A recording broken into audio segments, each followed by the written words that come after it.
Welcome back to episode 5. This is probably the last episode we're going to do in this series, at least for now. If you want me to keep making more of these contents, please let me know in the comment. Let me know what you want me to make, what you want to see more of, what do you want to see less of, maybe some example attacks you want to hear about. Drop them down in the comment and let us know. But this episode is completely dedicated to Google Cloud Platform and all the different attack vectors and things that you can do within GCP. So let's roll the clip, bring on Carlos, and learn about hacking into GCP environments. Welcome back. We have another episode of Hacking the Cloud or Cloud Hacking. I'm here with Carlos again. I think it's only fair for us to also talk about Google with like GCP, Google Cloud, because I feel like they're also a big chunk of the entire like cloud service providers. And we looked at AWS so far, and I know personally from my experience that GCP and AWS are kind of similar in the root that they kind of give you the same exact services, but they're named differently. And I know exploiting Google's metadata is a lot different. It's the same IP address, but it's a lot different than AWS. So before we jump into all of that, give me a quick rundown of what makes them similar and what's different about them. So I will say that I don't know, maybe 70% of the services are just the same one, but with different names. You're going to have S3 buckets, in Google is called storage. You are going to have virtual machines, you're going to have Kubernetes environments, you're going to have a way to launch containers, even cloud functions or lambdas. As it's called in actually it makes more sense the names that they give them in GCP than in AWS. I don't know what they are calling S3 or simple storage service instead of just calling it storage, or EC2 instead of virtual machines or compute, like in this case, but there are, even if the services might look the same, they might not be behaving the same way. Okay. Something that I like a lot. I was surprised the first time I saw it in GCP was the I am service.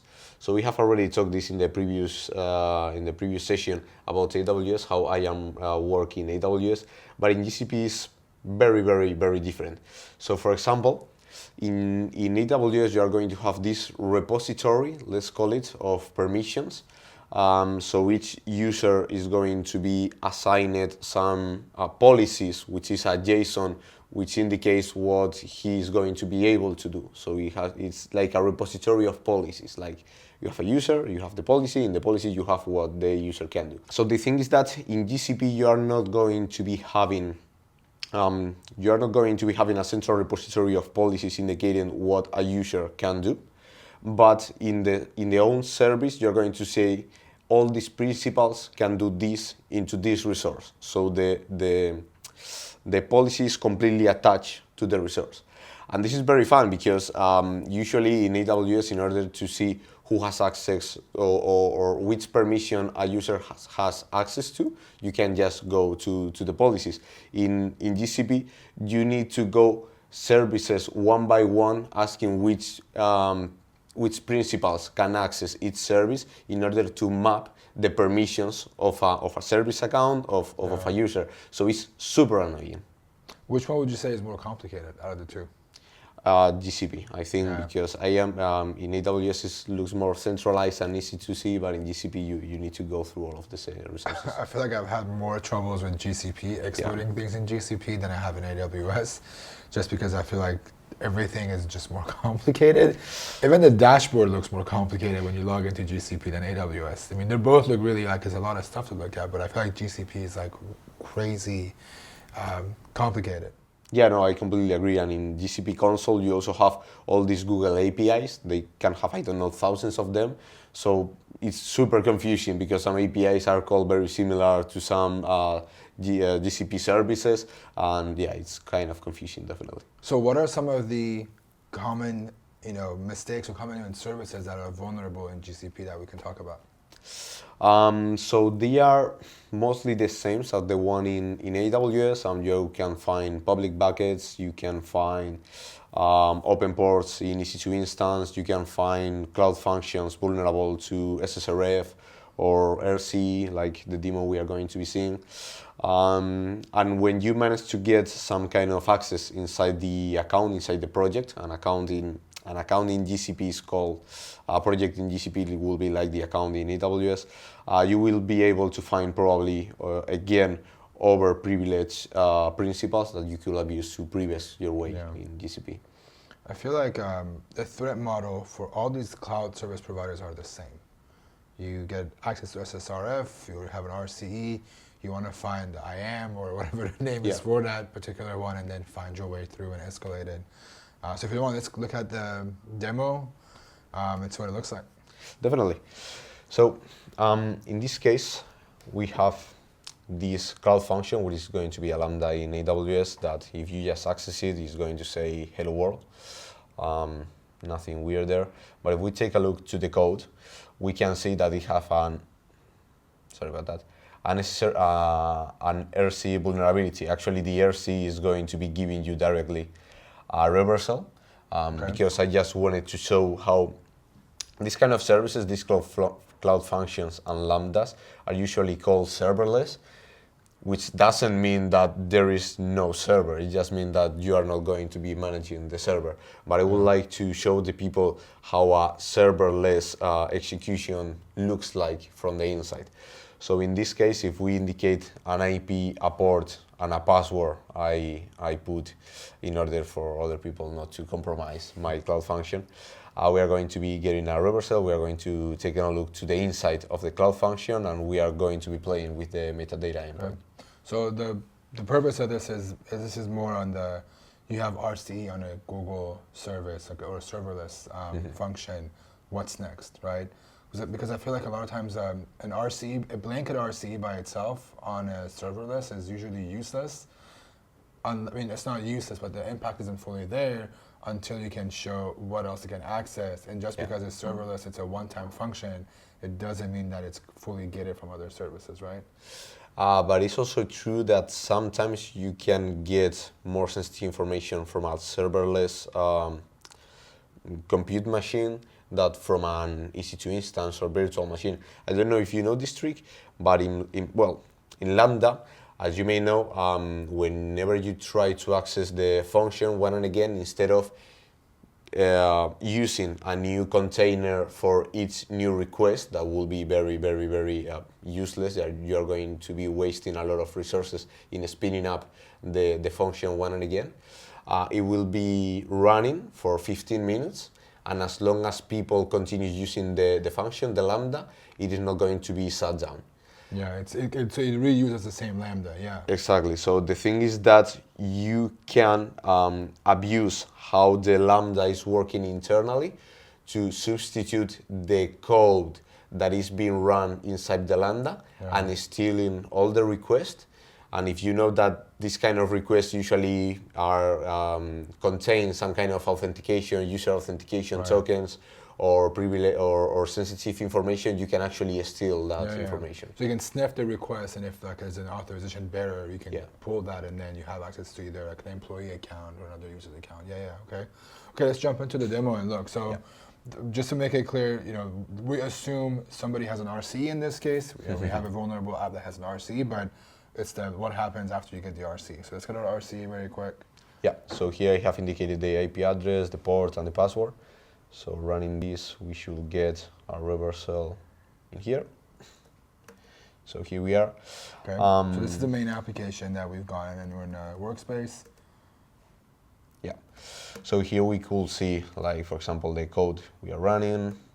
Right. We could see what do we have here at the beginning.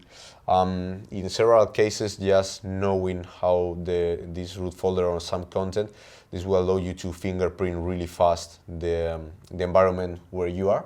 So for example, tools like Limpis is going to be doing automatically checks for cloud environments, and if it finds that you are in GCP, it's going to automatically dump information from metadata.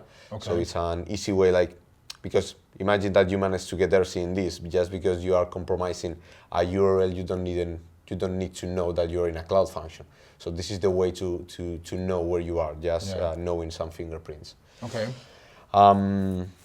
What else could I show you?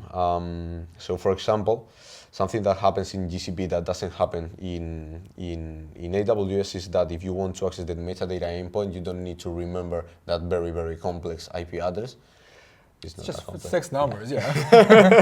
and they repeat. Yeah. So, to be honest, when I first familiarized with that IP address, I keep on forgetting what it was, and one day I actually read what it was instead of just copying it. And I'm like, oh, it's just 6 numbers: 169 and 254. Repeat. yeah, but in GCP it's even easier. You can just curl metadata. So they have it already. Even easier. Okay. Yeah. So it goes compute metadata. Okay. So this is very similar to what we did in our previous episodes. Instead of hitting 169.254, 169.254, we're actually running a command that curls it. So we're no longer in a browser. We actually just curl for that. exactly. So just like in AWS, if you access a folder, it's going to be indicating you what you can further access. So we take a look to this. Here we have version 1. I'm going to be copying it. We have version 1. And this is not like AWS. So AWS have 2 different versions of metadata. I have version 1 and version 2. And the thing is that in version 1 of AWS, you could access the metadata endpoint just with any kind of SSRF. Just accessing the metadata endpoint is going to be giving you all the information you are requiring. In version 2 in AWS, you are going to be needing to ask first for a token and then use that token for authentication in order to access the information. In GCP, you will always need to indicate this metadata flavor header in order to access. And this is a security mechanism that will prevent random and easy SSRF from being accessing this endpoint. I've noticed that with a lot of the times when I'm on Google, it's not just straightforward of just saying, iframe equals to the IP or the endpoint. It's not that easy, which makes sense. You have to have this in there, however you make the request. Your export should set a header that says metadata flavor, and that's supposed to be Google, right? Okay, let's do that and see what it looks like. That's a very good security mechanism. Just zoom in a little bit more. Bigger, yeah. There we go, okay. So if we indicate the header,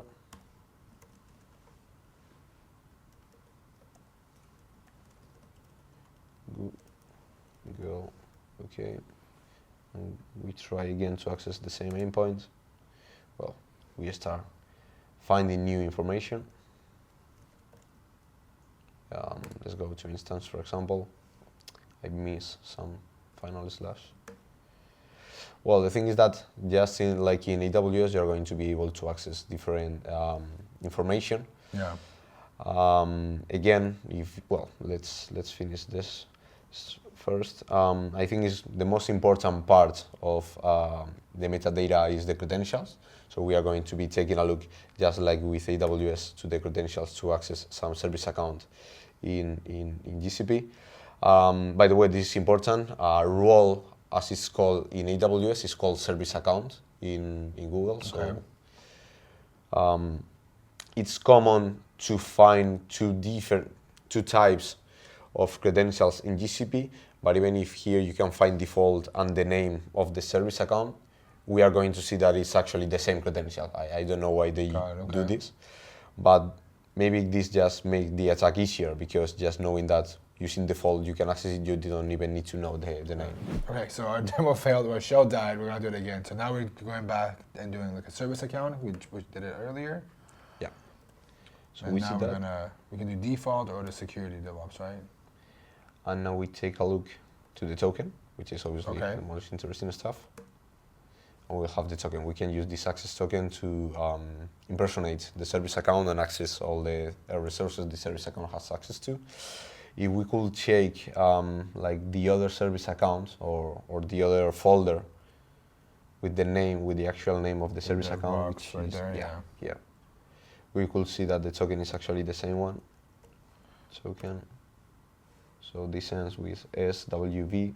And here, SWV. So with AWS, what you do is you do AWS CLI config, right? And you set up your secret, your token, and your identity key, or whatever you want to call the key.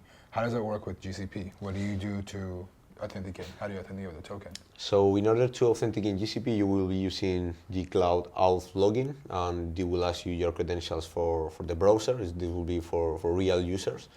In order to use this token, you can even use gcloud config set and some configuration name I don't remember now, or you can use a special variable name and indicate the token, and then it will be using this token for the login. I don't remember those names, but I can tell you something. They are in Hacktricks, so maybe later we can take a look to that. Sure. Okay. So what's next? Yeah. So we managed to get the token, and there is something extra I would like to show. If you noticed previously, in this directory list, we have these scopes thing. This is something that doesn't exist in AWS. That's what you were saying earlier, that you have scopes for each one's a JSON file, right? Yeah. So in AWS there is nothing like scopes, and actually I don't think even Google likes a lot scopes. The scopes basically indicates what you can use the credentials for. So imagine that you have these service accounts. We have permissions over admin permissions over virtual machines. So we can spin up virtual machines, delete them, even change the service accounts that are running. But it doesn't have any scope related to cloud platform or related to the compute engine. Even if the access account, even if the service account have those permissions, just because in the scopes assigned to this auth token, you don't have that scope, you're not going to be able to use those permissions. Okay. So it's kind of like a security mechanism. The problem is that if you manage to get other kind of credentials for that service account, so if instead of getting this auth token, we manage to leak some JWT credentials, sorry, not JWT credentials, some credentials from using gcloud API, you could be able to abuse those permissions. This is because the scopes is not assigned to the service account, but to the service account is running into.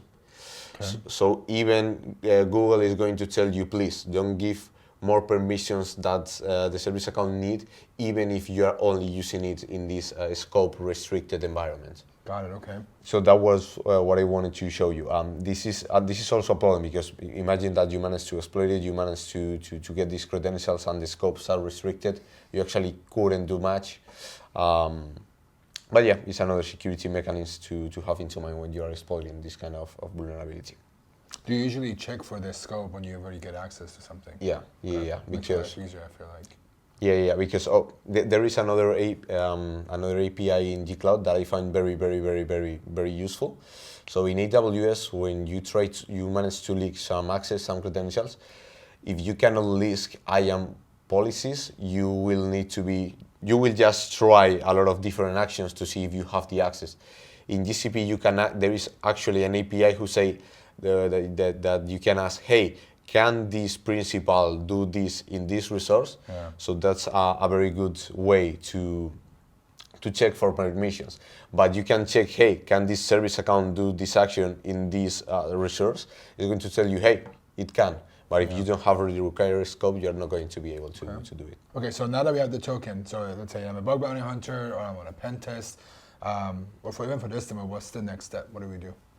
Well, obviously there are a lot of other more options to enumerate inside a metadata endpoint. In Hacktricks, you can take a look to the most interesting information you could leak from metadata. Actually, if you just copy and paste this script, it is going to be leaking it for you. As I told you, Limpis is actually doing this by default. And you asked me previously how you can use this token in order to access other APIs. Well, this is the part that you can find that information in Hacktricks.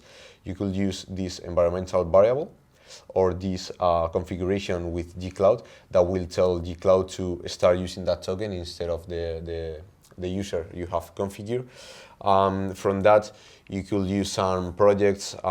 Maybe if I can access real quick to my GitHub, we can take a look to a script you can use to ask if a principal have enough permissions to do some things. So this is something that AWS doesn't have. In AWS, in order to check if you have a permission, you need to actually try to do an action related to a permission. But here with, no, this is not the repository, it's my GCP perms. It's very indicative name. You can use this API in order to, the API is Cloud Resource Management. You could use this, yeah, that makes sense. This API just to check, well, actually what we are going to be doing here is we are going to be downloading all the GCP permissions from the GCP page, isolating them, and then we are going to indicate the user principal, which can be a user or a service account, and going through the list, saying, hey, can this service account use this permission over this service? And this will take maybe like half an hour, something like this, like there are hundreds of permissions. And then you will have an exact list of permissions that the service account you leak can use. Got it, okay. So now that we have the token, how do we prevent? Because we looked at AWS, it was you can abuse different calls or different functionalities, and escalate your privileges. What does that look like with Google? Yeah. So Google privilege escalation using IAM is actually very, very similar to AWS. At the end, you are going to have hundreds of permissions, and if you have some specific ones, you may be able to access other permissions, access other principals with other permissions. So I would like to show you a demo where we are going to be abusing a very simple privilege. Okay. So I have this repository which is called GCP privilege scripts, where you can find actually several cases for abusing different permissions, like IAM service account keys create or IAM service account get access token. Actually have the most complete list of permissions you can abuse in Hacktricks, in Cloud Hacktricks here. You can see that there are tons of permissions, but actually I don't think this is even at 10% of all the permissions you could abuse, but there are too many for one person to check them all. So in this demo, we are going to be abusing the service account set IAM policy. I wanted to abuse this permission because this, let me access here, this set IAM policy last part of the permission is something very, very common. So as I tell you at the beginning of this episode, in GCP, you don't have a repository with JSONs indicating this user can do this action over these services, but you have a service with a JSON attached that says, JSON or YAML or whatever, but you have the service which says who can access and what they can do over their own service. So each service is going to be having this set IAM policy. So when you are listing your own permissions, if you find you can do set IAM policy over over any resource, that means that you are going to be able to privilege. That's very, very interesting. So what we are going to be doing using this account is we will have this service account ID with no privilege but this one. Okay. Everything is going to be happening automatically. I'm just going to be running a command. But this service account is going to be having these permissions. With these permissions, we are going to be giving the own service account access over the attacked SA. As I told you, you give permissions over a resource. So we are going to be abusing the set IAM policy. We are going to be giving the role service account token creator and service account user. Okay. So this will be, let's say, the attacker. This will be the attack SAA. Then we are going to be sleeping for 80 seconds because in GCP it could take tons of seconds to apply the new policies. Okay. And then we are going to be just impersonating this service account in order to get an access token of the attacked service account, showing that we managed to give enough permissions to the initial service account to attack the second service account. I hope that was kind of clear. Yeah, so it's pretty much what we're doing here is similar to the AWS thing. We did it one by one, except this time we just scripted it out to do it. Okay. Yeah. So just to make it a little bit more clear, because I use the service account word a lot, this service account ID we have here is going to be the leaked service account. Like for example, the token we just previously leaked in the RC, and the attack service account is going to be the service account we are trying to have access to. So imagine that this service account only have these permissions, but you would like to escalate to a service account with more permissions, maybe owner or editor, and that is going to be the second service account, this one. Got it, okay. So now we are just going to be running the script. We're going to be running bash main. That this D is just to specify we are going to be using this scenario. I prepared this script with several scenarios. So running this, the script is already preparing the service account we are going to using to attack, the service account we are going to be attacking, so both of them. Then it's going to be doing the privilege, and once we press some enter, it is going to be even cleaning the scenario, so we don't leave things in the project. So basically what the script was doing is create both service accounts I just mentioned you and assigning the correct permissions for both of them. Okay. So the goal was to show how can an attacker with the specified I am permission will be able to steal a token to impersonate a different service account. So just to give it a quick overview, what we did is we leaked the token, we took that token, and for this step to work, you hopefully somewhere in the services, they leak the service account, the attacker finds the service account. Now using that last token that we had, we want to impersonate or escalate our privileges to the service account so we have almost equal rights. Yeah. Okay. Yeah. So, well, in this case, we can see the final, in this case, we are service account creator, service account user. In this scenario, we have updated abused the permission we have to give the attacker enough permissions to impersonate the other service account. This is the step we are seeing here. So this will be the first step from this script, this one right here.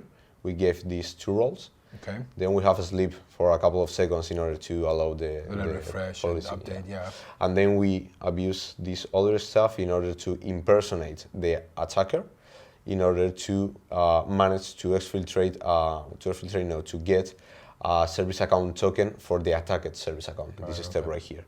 And actually the results is going to be this service account token we managed to obtain. This will be useful to impersonate the attacked service account. So we went from one token, impersonated, leaked the other token, and this token has access to more stuff. So yeah. Like hypothetically in this case, I could modify different servers, different functions, maybe has access to some database, something like that. Yeah, the goal was to show some kind of IAM privilege escalation technique. Yeah. So when just this random permission, you are going to be able to give yourself more permissions and, well, escalate in this case to impersonate other service accounts. Is it possible to brute force for the service account name? So custom service account names are going to be completely generated by the system administrator. Got it. So you can try to check common names, but it is true that in GCP a lot of different default service accounts are going to be generated. These default service accounts usually use the name of the service, for example, compute, the name of the project, that you will know the name of the project if you manage to exfiltrate the token of a service account, or the number of the project, which you will also have. So there are, like, I could tell 10 or 20 different default service accounts that are generated, but you need to know that these service accounts are generated when you use the specific service that is going to be using them. So maybe this way you could manage to leak some service account names. Nice, very cool. I wish I knew this stuff when I was hacking Snapchat, because I have a bug years ago on Snapchat where I got a token, but we bug bounty hunters, we stopped it, but I also had no clue how to deal with it or what to do with it. But that's very cool stuff. This would be pretty much our last episode. I don't know if we're gonna do more of them. Maybe we'll do more. But for people that are watching, they want to know more about what you do. You mentioned Hacktricks already. Where else can they find you? Are you on Twitter? Are you on other platforms? Yeah, so they can find me on Twitter. It's at Carlos Polop M. And we'll put it right here on the screen. Okay. And also I have even started my own Twitch channel. It's called Hacktricks_live. I used to do some stream every Wednesday just to talk about, go around some technical examples, some demos, just like this one. So I hope people will also enjoy that. Cool. Hopefully everyone's watching this, so go follow you on Twitch, follow on Twitter, and then go to hacktricks.xyz. I get that right?